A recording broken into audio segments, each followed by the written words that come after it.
사랑하는 새물길 교회 교우 여러분, 이렇게 만나 뵙게 돼서 반갑습니다. 목사의 가장 큰 기쁨은 하나님의 말씀을 가지고 또 하나님의 말씀을 사모하는 분들과 함께 나눌 수 있다는 것. 그래서 저는 오늘 참 마음이 기쁘고 좋습니다. 단지 좀 송구한 것은 감기에 걸려서 이 목소리가 좀 온전치를 못합니다. 오늘 말씀을 함께 이렇게 나누기 전에 제가 옛 이야기 하나를 들려드리면서 오늘의 말씀을 시작할까 합니다. 조선시대 야사집인 폐림이라고 하는 책에 나온 이야기인데요. 어떤 양반집 가정, 부러울 것 없는 가정에 고민이 하나 있었습니다. 그것은 자녀가 없다는 거였어요. 늘 그것 때문에 고민하다가 결국 어찌어찌해서 자녀를 얻었습니다. 얼마나 좋았을까. 그 자녀가 무럭무럭 자라갑니다. 한 7살쯤 되었을까. 옛 이야기 보면 꼭 등장하는 분이 있잖아요. 도사 한 사람이 이렇게 지나가다가 혀를 쯧쯧 차고 지나가는 겁니다. 주인 어른이 그 소리를 듣고는 얼른 그분을 모셨죠. 왜 우리 집을 보고 혀를 쯧쯧 찹니까? 당신의 아이를 보고 그렇다. 우리 아이를 보고 어찌 그렇게 마음에 상심이 들었느냐. 당신 아이 이렇게 얼굴을 보니까 벼슬운도 있고 재물운도 있는데 딱 한 가지 걸리는 게 있다. 그게 뭡니까? 수명이 좀 짧을 것 같다. 아니 벼슬운이 있고 재물운이 있으면 뭐합니까? 일찍 죽는다는데. 그러니까 이제 이 아버지가 사색이 돼서 이 도사의 바지가랑이를 붙들고 당신이 우리 아이의 이 수명이 짧다는 것을 아느니 우리 아이의 수명을 이렇게 길게 늘릴 방법도 알지 않겠느냐. 좀 가르쳐달라. 도사가 웃고는 가르쳐주질 않아요. 그리고 한마디 하는 이야기가 내가 가르쳐줘 봐야 당신은 그 말 잘 듣지도 않을 거니까 소용없을 거니까 안 가르쳐준다. 어떻게 합니까? 아버지가 계속 매달리고. 그래서 이 도사가 비결 3가지를 가르쳐줍니다. 첫째, 길 걸어갈 때 한가운데로 걷지 말고. 두 번째, 흐르는 물에 몸 씻지 말고. 세 번째, 더불어 함께 식사할 때 한 가지 음식만, 너 좋아하는 것만 먹지 마라. 이렇게 가르치면 된다는 거예요. 아버지가 웃었죠. 세상에 무슨 비결이 이런 비결이 있느냐고. 그러나 도사는 그 비결대로 지키면 오래 살 거야. 이렇게 말 한마디 하고 떠나갔습니다. 이 아버지가 처음에는 이게 얼토당토하게 듣다가 결국 계속 아이가 자라면서 그 교육을 시킨 거예요. 흐르는 물에 몸 씻지 말고 길 갈 때 한가운데 가지 말고 더불어 음식 먹을 때는 너 좋은 것만 먹지 마라. 여러분 어떻게 됐을까요? 옛 이야기는 이 아이가 오래도록 잘 살았다고 전합니다. 뭘 의미할까요? 아마도 우리 조상들은 그런 고민을 했던 것 같아요. 우리가 혼자 사는 삶이 아니잖아요. 더불어 살아야 되는데 이 도사의 비결을 이렇게 들여다보면 여러분 길 가운데 그냥 누군가가 이렇게 길을 걸 때 한가운데 걸어가면 서로 다 불편하잖아요. 또 흐르는 물에 몸을 씻어 보십시오. 자기가 민 때가 어디로 가겠습니까? 더불어 음식을 먹는데 혼자만 맛있다고 많이 먹으면 어찌 되겠어요? 결국 이 도사의 비결은 더불어 사는 법을 가르쳐 준 겁니다. 건방지게 살지 말고 서로 이웃을 배려하며 살아라. 얼마나 좋은 가르침입니까? 그렇죠. 그래서 이 조상들의 지혜가 이런 이야기 속에 들어있는 겁니다. 사랑하는 여러분, 우리는 교회를 왜 다닐까요? 우리가 좋은 사람이 되기 위해서 다닐까? 많은 분들은 교회 가르침을 이런 윤리적인 가르침으로 생각하는 경우가 참 많습니다. 아마 오늘 이 일부 예배에 모인 분들은 주일학교 교사 선생님들 주로 많이 오실 것 같은데 여러분들도 아마 주일학교의 아이들을 가르치면서 그저 예수 믿고 착한 사람 되라, 예수 믿고 좀 뭐랄까요, 좀 마음이 넓은 사람이 되라, 우리가 이런 가르침을 많이 합니다. 마땅히 그래야지요. 그러나 저나 여러분이 하나님의 말씀을 가지고 또 하나님을 믿는 사람으로서 저희들이 교회를 다닌다고 할 때에는 고작 저희들이 조금 더 좋은 사람이 되어보려고, 조금 더 나은 사람이 되어보려고 예수를 믿는 것은 아니잖아요. 옛적에 유행했던 책 가운데 내가 알아야 될 것은 유치원에서 다 배웠다? 우리는 그런 말들을 많이 합니다. 그 어렸을 적에 배운 것만 잘 지켜도 선하고 좋은 사람이 된다고. 맞습니다. 선하고 좋은 사람 되기가 만약에 교회의 목표라면 우리는 아마도 이 성경보다는 저희들이 어렸을 적 학교 다닐 때 배웠던 도덕교과서나 방금 제가 들려드린 옛 이야기 책을 읽으면 훨씬 더 유익할지도 모릅니다. 오늘 저는 여러분들과 믿음에 관한 이야기를 해보려고 합니다. 특별히 지금이 대림절이잖아요. 우리 주님 오신 날, 도대체 주님이 왜 오셨을까? 우리는 우리 죄를 대속하기 위해서 오셨습니다. 우리를 대신하여 십자가에 달려 죽으셨습니다. 그저 이것을 앵무새처럼 애우는 데는 모두가 다 능숙합니다. 근데 정말로 예수께서 왜 이 땅에 오셨을까? 도대체 우리가 그 예수를 믿는다고 하는 믿음이 뭔가? 이런 것들은 실은 별로 고민하지를 않습니다. 믿음의 문제는 멀리 있으니까요. 그래서 오늘 저는 이 구약 성경에 하박국이라고 하는 선지자가 저와 여러분에게 들려주는 이 믿음의 이야기를 한번 해보고 싶은 거예요. 여러분도 아마 그러시겠지만 이 성경을 읽다 보면 우리는 구약 성경 이스라엘의 역사를 다룬 부분에 있어서는 실은 조금 거리감을 느낍니다. 왜냐하면 우리가 살고 있는 이 대한민국의 역사도 우리들이 잘 알지 못하는데 어찌 먼 이국 땅의 이스라엘의 역사, 더군다나 오늘 지금 이 하박국서가 기록된 이 하박국이라고 하는 선지자가 살았던 시대는 예수님 오시기 전에 약 600년 전이니까 한 2600년 전, 거의 3000년 전에 가까운 이야기를 읽어야 되니 이 말씀이 저희들에게 이렇게 쉽게 확 다가오지를 않죠. 그러나 성경 말씀을 이렇게 곰곰이 들여다보면 사랑하는 교우 여러분, 그것이 3000년 전이든 아니면 오늘날이든 사람들이 살아가고 있는 상황은 별반 다르지가 않아요. 그들이 고민하는 문제들 여전히 오늘날 우리가 고민하고 있고, 그들이 생각하고 또한 그들이 하나님 앞에 엎드려 기도하는 문제들을 저희들도 여전히 기도하고 붙들고 있거든요. 그래서 하나님의 말씀은 우리들에게 날성검과 같아서 저와 여러분의 영혼을 쪼갠다고 하잖아요. 골수를 쪼갠다, 성경 말씀에 이런 부분이 있는데, 그 말씀들이 왜 그런가 하면 우리들의 형편과 시대를 다 뛰어넘어서 우리 하나님의 말씀은 누구에게나 어느 시대의 어떤 사람에게나 똑같이 다가가기 때문입니다. 그래서 오늘 이야기를 사랑하는 여러분, 2600년 전에 하박국이라고 한 선지자가 이스라엘 백성들을 향하여 예타는 마음으로 이렇게 전했던 말씀을 오늘날 내게 전하는 말씀, 오늘 아마 하박국이 살았다면 똑같은 말씀을 전할 거야, 그런 마음으로 이 말씀을 받을 때에 아마 우리들에게 신앙에 큰 유익이 있지 않을까 생각합니다. 여러분, 원래 이 하박국이라고 하는 사람이 누군지는 성경에 잘 나와 있지 않습니다. 보통 이제 선지자가 누군가라고 하는 것을 알려주는 데도 있고, 오늘 이 하박국처럼 그저 선지자 하박국의 묵시다, 하박국이 한 말이다, 이렇게 시작하는 경우가 있습니다. 그래서 저희들은 궁금하지만 이 하박국이라고 하는 사람이 도대체 어떤 사람인지, 어떤 부모 밑에 자랐는지, 어떻게 살다가 하나님의 말씀을 받고 전했는지 알 길은 없습니다. 단지 추측하기는 하박국이 살았던 시절, 그 시절은 나와 있으니까 그 시절에 하박국이 이렇게 살았겠구나, 그때 당시에 이스라엘 사람들의 고민은 이런 것이었겠구나라고 하는 것을 짐작할 뿐입니다. 여러분 아시는 것처럼 선지자입니다. 선지자라고 하는 히브리 말은 나비예요. 나비, 예쁜 말이죠. 나비. 선지자, 예언자, 뭘 하는 사람인가? 하나님의 말씀을 받아서 제3자에게 전하는 사람입니다. 사도 바울도 교회 안에서 예언을 사모하라 그러잖아요. 그래서 어떤 분은 그 말씀을 그대로 읽어서 우리가 흔히 하는 예언은 뭔가 당신의 앞날을 이렇게 들여다보니 당신의 앞길이 보여요, 마치 무슨 점쟁이처럼 이렇게 말하는 경우가 많은데, 사랑하는 여러분, 교회가 말하는 예언은 그게 아니고요, 하나님의 말씀을 누군가에게 전하는 일입니다. 사도 바울이 교회 안에서 여러분이 사모할 것은 그 하나님의 말씀을 대언하는, 용기 있게 전하는 말씀, 그 은사를 사모하십시오라고 하는 겁니다. 오늘날 목사가 하는 설교는 전부 예언입니다. 왜냐? 하나님의 말씀을 여러분에게 전하고 있잖아요. 여러분이 주일학교에 가서 아이들에게 전하는 말씀도 다 여러분이 예언하시는 거예요. 왜? 하나님이 주신 말씀을 전하는 거지 내 생각을 전하는 것도 아니고, 내가 너의 앞날을 한번 이렇게 가르쳐주마, 이런 것도 아니잖아요. 그러니까 오늘 이 나비 선지자의 역할은 자기 생각, 내가 이렇게 세상을 바라보니 세상이 이럽니다 라고 하는 것을 전하는 사람이 아니고, 온전히 하나님의 말씀을 입에 받아서 그대로 전하는 사람입니다. 오늘 이 하박국이 살았던 시절이 그럼 어떤 시절이냐? 간략하게 말씀을 드리면, 여러분, 이스라엘은 약소국입니다. 지금 저희들도 한 100여 년 전에는 일본의 식민지였잖아요. 그때 일본의 식민지가 되기 전에는 러시아니 중국이니 그때는 청나라입니다만 또 영국이니 이런 데서 탐을 많이 냈어요, 우리나라를. 왜냐하면 먼저 보는 사람이 임자니까. 유대도 마찬가지입니다. 여러분 아시는 것처럼 솔로몬이 죽고 나서 나라가 둘로 쪼개집니다. 북방 이스라엘하고 남방 유다.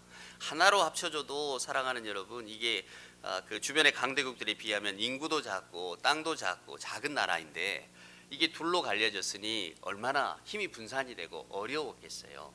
그리고 이때 당시 이스라엘을 둘러싸고 있는 나라들 가운데는 강대국, 제국주의적인 성격을 가진 나라들이 많았습니다. 그때 대표적인 나라가 이집트, 아시리아, 그리고 바벨론이라고 하는 나라입니다. 우리가 성경에서 많이 듣죠.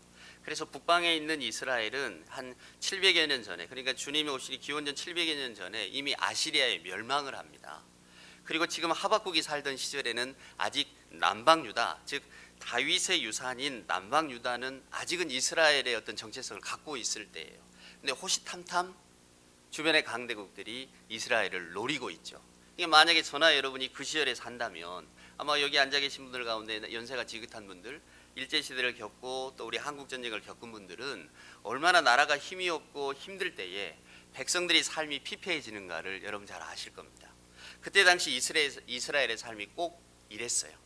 이스라엘은 어떻게든 자기 나라, 자기 힘을 가지고 하나님의 백성으로 살아보려고 했지만 주변의 나라들이 이스라엘을 가만두질 않았거든요. 그러니까 북방의 이스라엘이 이미 아시리아에게 망하는 것을 보았습니다.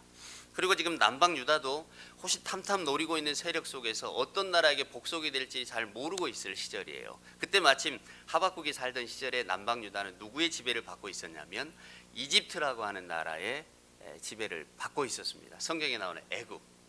그래서 이스라엘 백성들이 그 이집트의 손아귀에서 벗어나 보려고 애를 많이 써요. 하지만 이스라엘의 식민지였기 때문에, 그 이집트의 식민지였기 때문에 조공을 바쳤단 말이에요. 그러니까 여러분 혹시 성경을 갖고 계시면 하박국 1장을 한번 봐보셔요. 1장 3절에 보면 하박국이 이런 고백을 합니다. 어찌하여 내게 죄악을 보게 하시며 패악을 눈으로 보게 하십니까? 겁탈과 강포가 내 앞에 있고 변론과 분쟁이 일어났습니다. 이러므로 율법이 해이하고 정의가 전혀 시행되지 못하오니 이는 악인이 의인을 에워쌌으므로 정의가 굽게 행하여짐입니다. 무슨 이야기를 하고 있는 거냐면 이때 당시 남방 유다를 다스리고 있는 왕은 여호와김이라고 하는 왕이었는데요. 이게 이집트의 꼭두각시 왕입니다. 이게 이집트가 조공을 요구했단 말이에요. 우리도 우리 역사를 보면 우리가 중국, 명, 청 때 얼마나 많은 조공을 바칩니까? 고려시대 때는 아예 원나라라고 하는 속국이었잖아요. 왕도 막 파견하고 자기 나라의 부인, 딸들을 보내서 왕과 이렇게 결혼해서 살게 하고, 그래서 고려시대에 그 충자가 들어가는 왕들은 전부 원나라의 사위들입니다. 그러면 뭘 해야 되느냐면 조공을 바쳐야 돼요. 조공을, 식량과 사람들을 바쳐야 됩니다. 지금 남방 유다의 형편이 이래요. 그러니까 오늘 이 여호와김, 소위 말하는 국가의 지도자들은 어떻게든 이집트에 잘 보여야 되기 때문에, 즉 이집트가 원하는 조공을 바쳐야만 되기 때문에, 바쳐야만 자기들의 왕권이 확립이 되기 때문에 어떻게 하겠습니까? 결국 할 수 있는 일은 백성들의 고혈을 짜내는 일입니다. 이게 백성들을 수탈하는 거예요. 그러니까 여러분 백성들의 삶이 어떻게 되겠어요? 피폐해집니다. 피폐해지면 제일 먼저 나타나는 게 뭐냐? 자기들끼리 분쟁이 일어나요. 변론이 일어납니다. 작은 일 갖고도 싸웁니다. 여러분 한번 생각해 보십시오. 만약에 지금 국가가 저나 여러분에게 저희들의 모든 것을 다 빼앗아 간다고 생각을 해보세요. 지금 12월입니다. 1년 내내 내가 열심히 일해서 벌어둔 어떤 곡식, 어떤 재물, 국가가 다 뺏어 간다고 생각해 보세요. 얼마나 여러분 속상하겠습니까? 그런 시절입니다. 그러니까 백성들의 마음속에는 원망과 분노가 가득합니다. 오늘 하박국 선지자가 볼 때 도대체 지도자들이 백성들을 생각하지 않고 어떻게 하면 백성들의 것을 뺏을까만 생각합니다. 그냥 뺏깁니까? 그러니까 힘을 가지고 뺏기니까 패역이 일어나는 겁니다. 겁탈과 강포가 일어나는 거예요. 하박국 선지자가 생각할 때 기가 막힌 겁니다. 우리가 누굽니까? 하나님의 백성들 아니에요. 그런데 하나님의 율법은 무시됩니다. 하나님의 정의는 다 사라졌어요. 정의가 강물처럼 흘러야 되는 나라에, 사랑하는 여러분, 정의가 없습니다. 왜? 지도자들이 전부 백성들 것을 다 뺏어가니까. 그러니까 얼마나 기가 막힙니까? 그래서 오늘 하박국서를 읽어보면 하박국은, 사랑하는 여러분, 마치 구약의 욥기 같아요. 하박국이 하나님에게 이제 대드는 겁니다. 하나님, 우리를 왜 이렇게 못 살게 구십니까?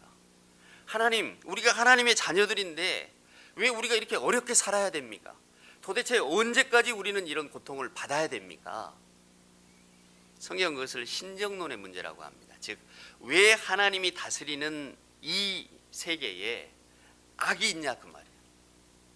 하나님 뭐 하십니까? 하나님의 나라는, 하나님의 정의는 어디 갔습니까? 하나님 저 답답합니다. 저에게 말씀을 좀 해주십시오.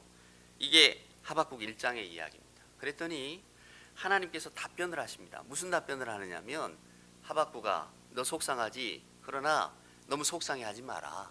내가 금방 너희들 나라를 좀 편하게 해주겠다. 내가 너희 주변에 있는 바벨론이라고 하는 나라를 들어서 너희들 전부 다 멸망시켜 주겠다. 이렇게 말씀하는 거예요. 여러분이 하박국이라면 기가 막히지 않겠습니까? 하나님이 정의를 세워달라고 그랬더니 하나님께서 오냐 내가 정의를 세우지 마. 근데 그 정의는 옆에 있는 바벨론이라고 하는 나라를 들어서서 내가 너희 모두를 다 멸절시켜 버리겠다. 이렇게 말씀을 하는 거예요.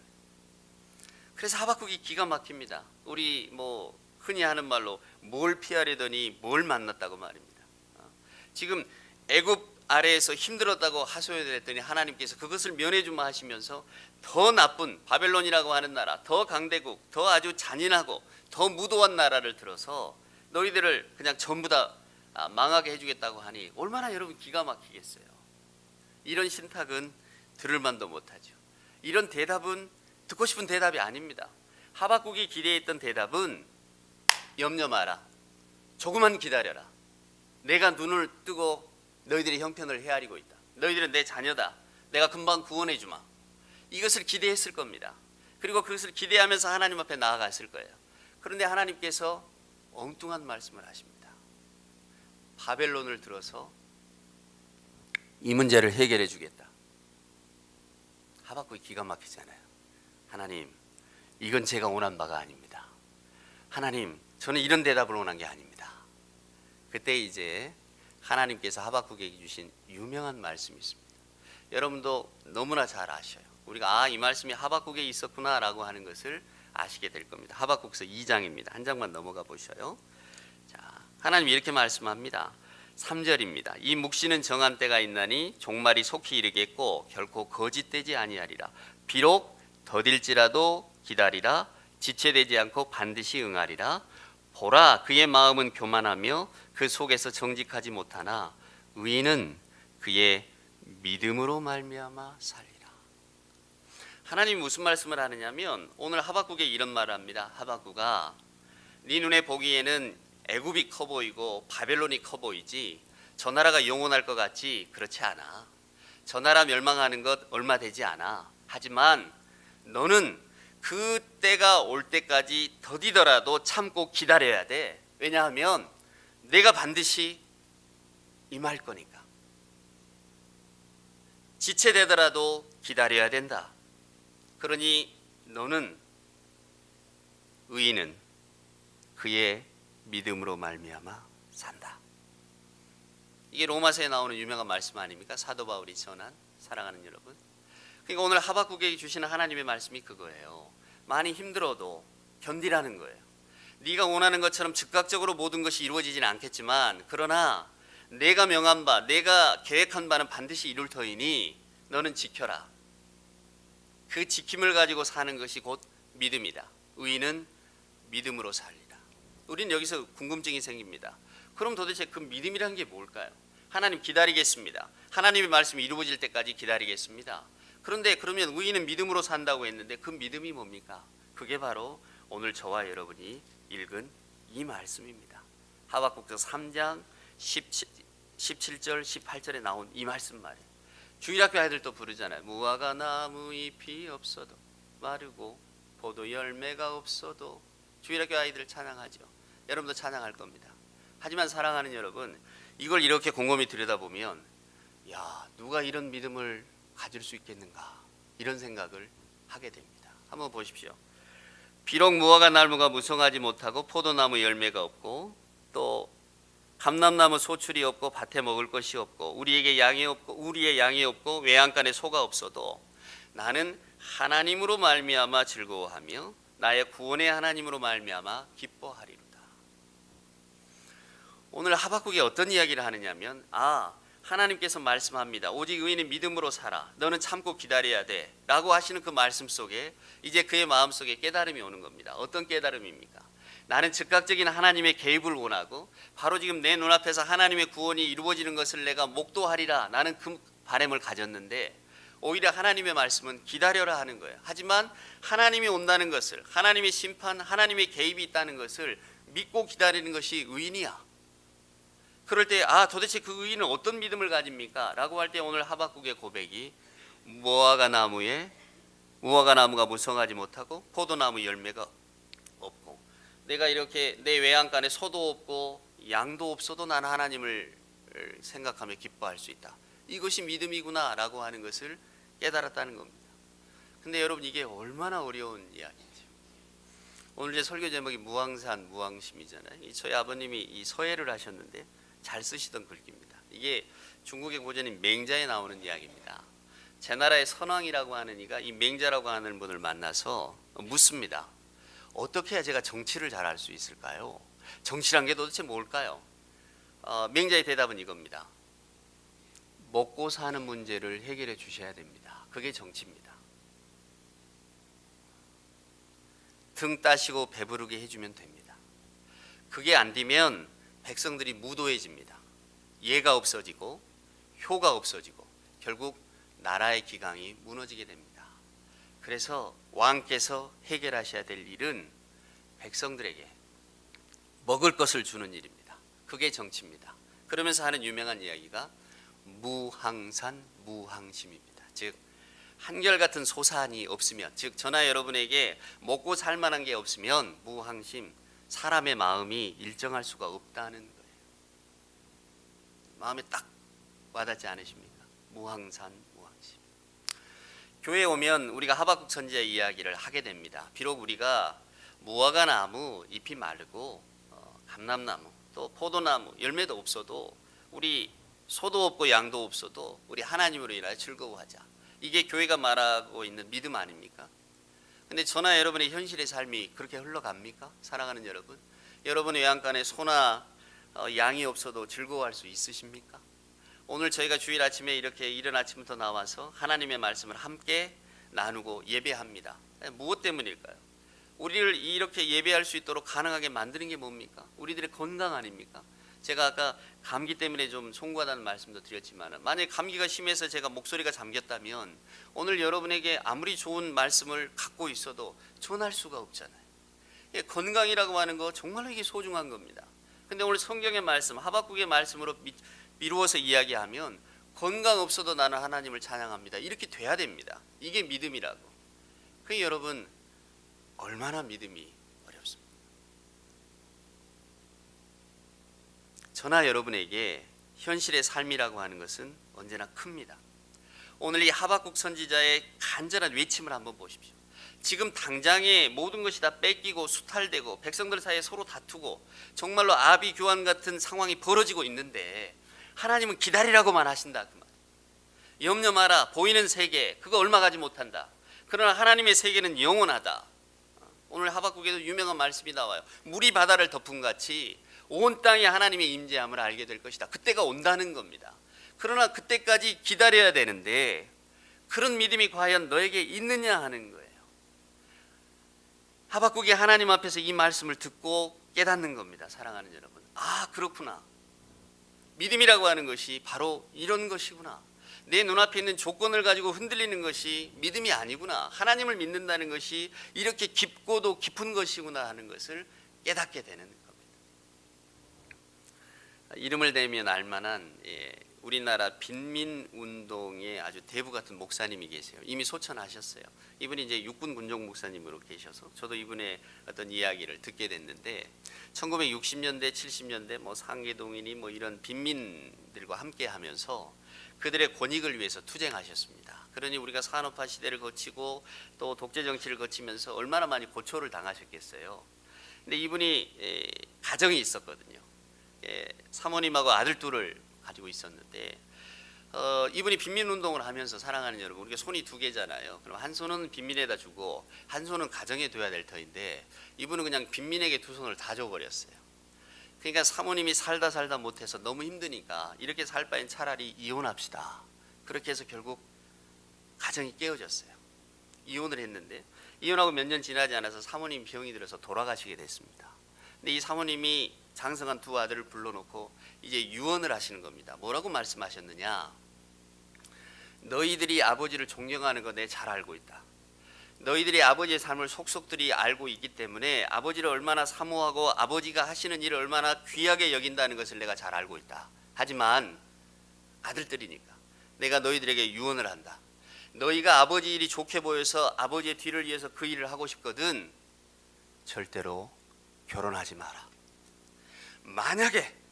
만약에 혼자 살기가 어려워서 결혼을 하게 되더라도 절대로 자녀는 낳지 마라.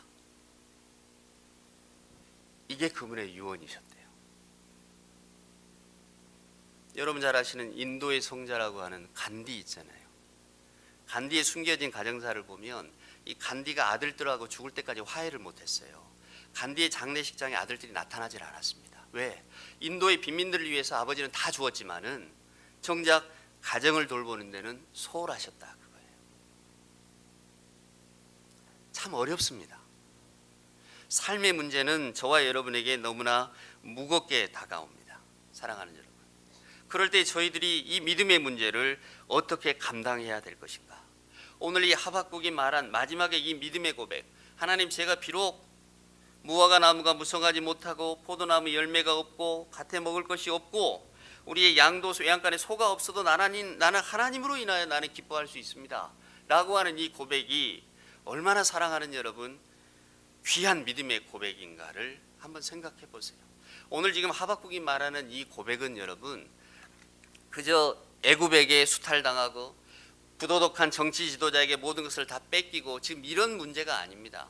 여러분 원래 하나님의 창조 세계는 여러분 창세기를 읽어보면 아시지만은 먹을 것을 내게 돼 있어요. 이게 하나님의 창조 세계예요.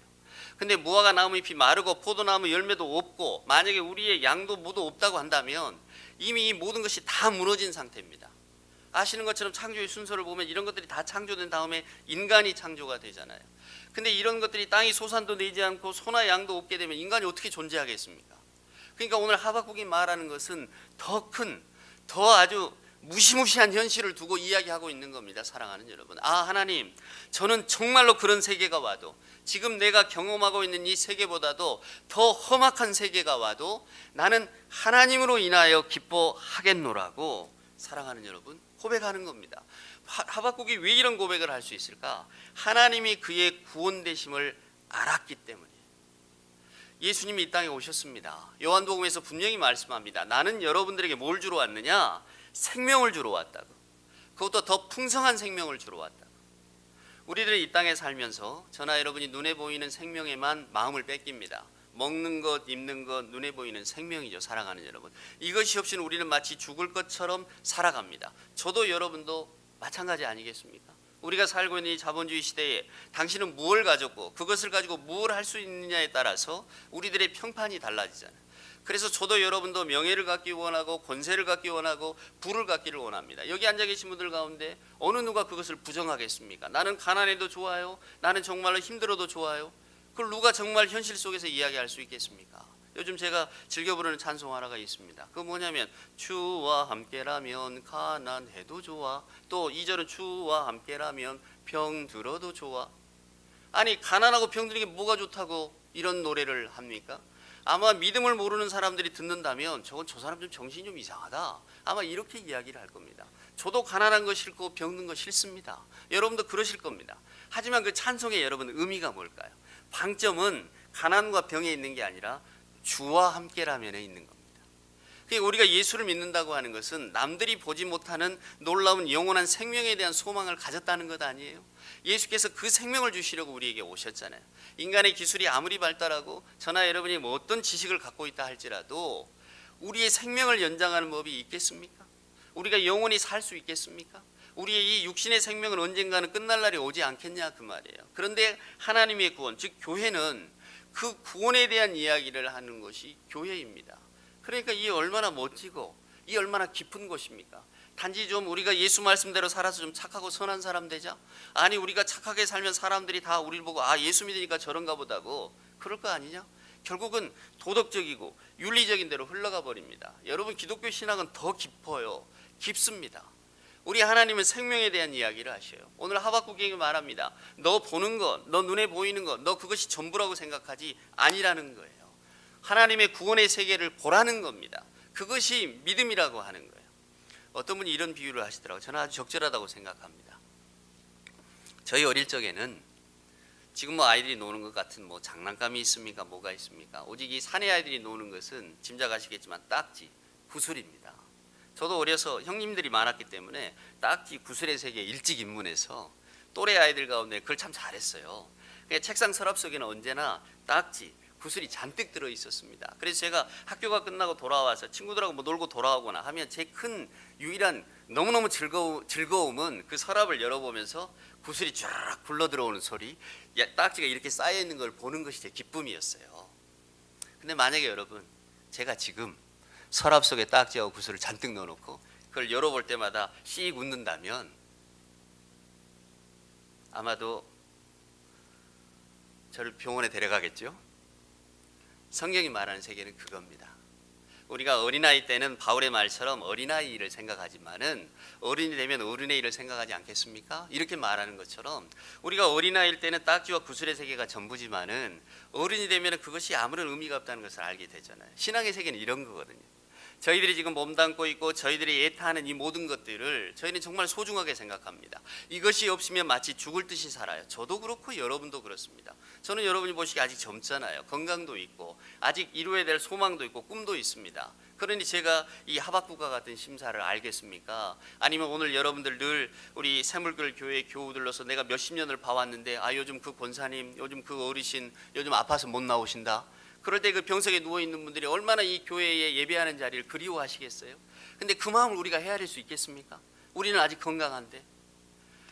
오늘 하박국은 그 경지를 말하는 겁니다. 우리가 병들어도, 우리가 힘들어도, 우리가 정말로 아무리 모든 것을 가진 것을 다 잃어버려도 그러나 우리는 하나님으로 인하여서 기뻐할 수 있습니다. 이것이 믿는 자들의 역할이고 이것이 믿음입니다 라고 하는 것을 우리들에게 들려주고 있죠. 그러니까 세상 사람들은 야, 무왕산이면 무왕심이야.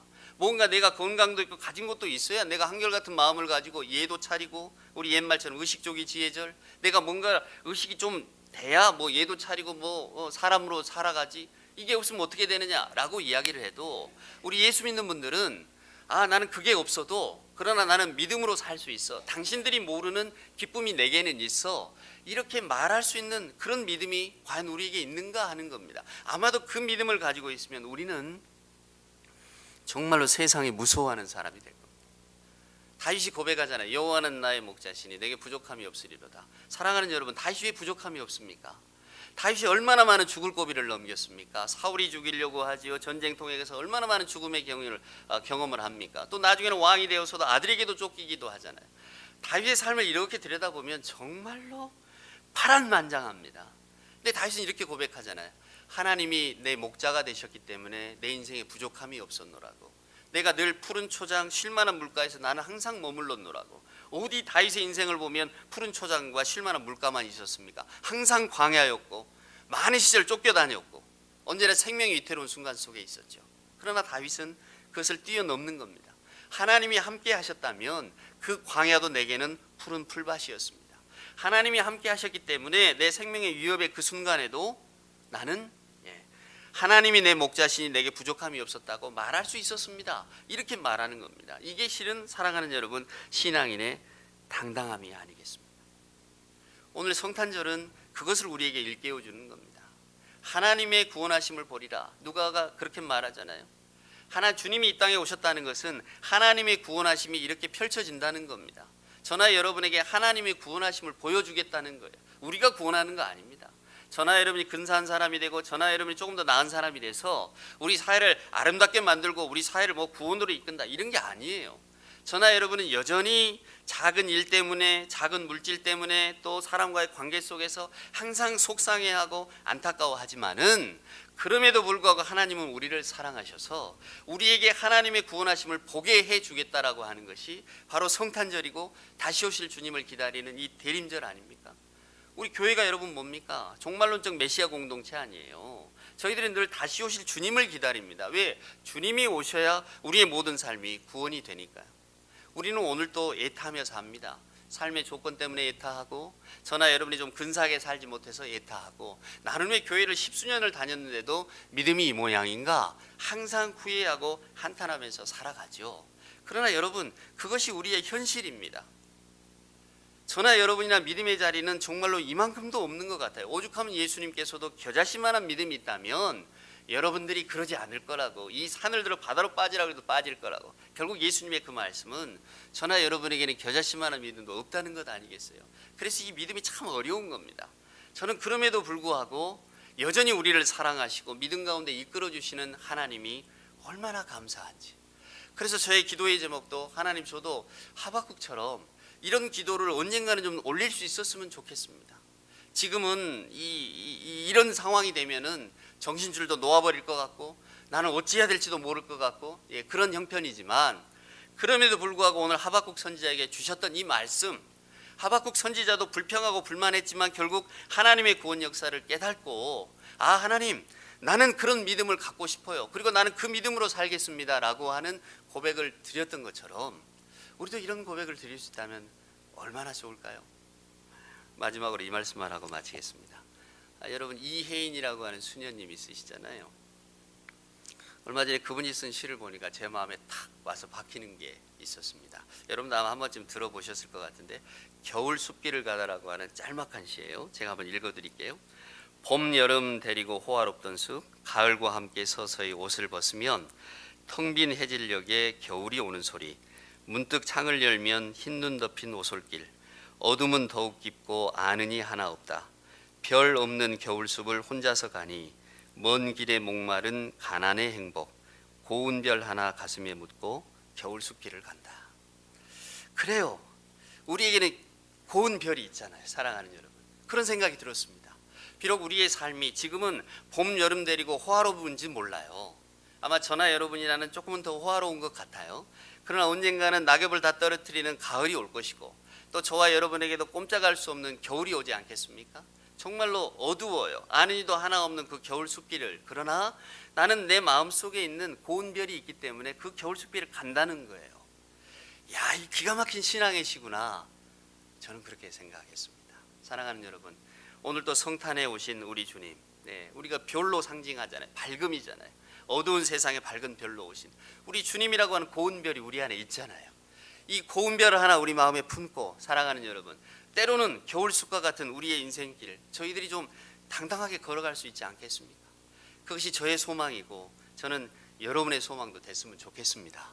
그래서 저희들이 정말로 삶의 형편에 휘둘리지 않고, 내 믿음이라고 하는 것은 하나님이 복 주셔야 내가 믿음이 있고, 하나님이 내 모든 삶을 정리정돈해 주실 때 내가 그냥 하나님 기쁘게 교회 생활했지만, 오늘 내 걸 다 뺏어 가시니 내가 어떻게 하나님을 믿겠느냐, 이게 아니고, 내 형편과 내 삶의 조건에 따라 흔들리는 게 아니라, 형편이 어떠하든지 간에 나는 내 하나님이 있으니 내 마음이 가득 찼다, 하나님이 내 구원자가 되시니 내가 마음이 너무 좋다, 그 마음으로 우리가 살아갈 수 있다면, 그리고 그 믿음을 누군가에게 나눌 수 있다면 얼마나 좋을까.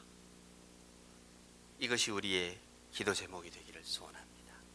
우리 주님과 같은 고운 별을 하나씩 마음에 품고 이 대림절의 시간을 보내시면서 정말로 복되고 아름다운 그 믿음을 누군가에게 나눌 수 있는 그런 복된 삶을 우리 새물교회 교우 여러분 꼭 살아가실 수 있기를 주님의 이름으로 축원을 드립니다. 기도합시다.